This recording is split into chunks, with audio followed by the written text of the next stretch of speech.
مع تسارع الأحداث في أوائل القرن العشرين تغيرت خارطة العالم، ولم تكن هجرة اليهود إلى فلسطين سوى واحدة من أكثر الفصول إثارة للجدل في التاريخ الحديث. كيف بدأت هذه الهجرة؟ ولماذا أصبحت القضية محوراً لصراع مستمر؟ لنتحدث أولاً عن جذور الفكرة. كانت الحركة الصهيونية قد بدأت رسمياً في نهايات القرن التاسع عشر بقيادة ثيودور هرتزل، الذي دعا إلى إقامة وطن قومي لليهود.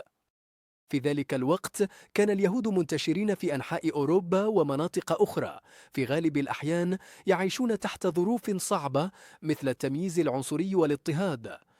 حلم هرتزل بجمع الشعب اليهودي في أرض واحدة، وكانت فلسطين التي وصفها بأنها أرض الميعاد الخيار المركز لهذا المشروع.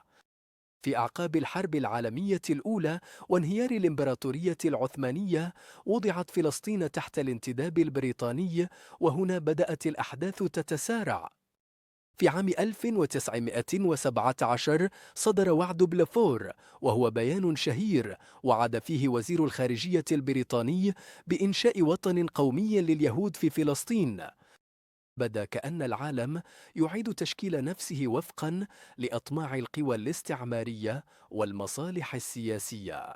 بدأت موجات هجرة اليهود إلى فلسطين بشكل متزايد خلال العشرينيات والثلاثينيات.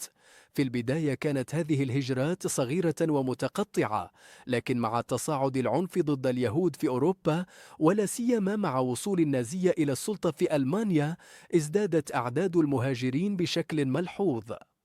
لم يكن الفلسطينيون الذين عاشوا في هذه الأرض لأجيال طويلة غافلين عن التغيرات التي تحدث.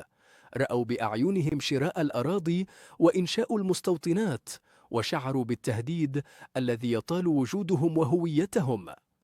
ومع دخول المزيد من اليهود إلى فلسطين بدأت تتصاعد التوترات بين السكان الأصليين والمهاجرين الجدد.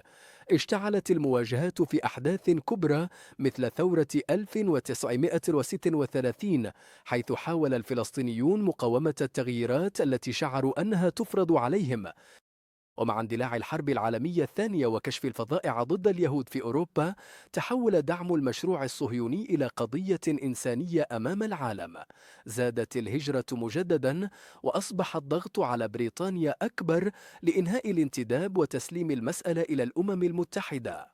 في عام 1947 صوتت الأمم المتحدة على تقسيم فلسطين إلى دولتين، يهودية وعربية. لكن هذا القرار كان بداية النزاع الكبير وليس نهايته، واشتعلت حرب عام 1948 التي أسفرت عن إنشاء ما يسمى بدولة إسرائيل المزعومة، وتشريد مئات الآلاف من الفلسطينيين فيما يعرف بالنكبة. هجرة اليهود إلى فلسطين لم تكن مجرد حركة سكانية، بل كانت بداية قصة صراع طويل يتداخل فيه التاريخ والدين والسياسة والجغرافيا. وما زالت آثار تلك الحقبة تردد صداها في واقعنا اليوم،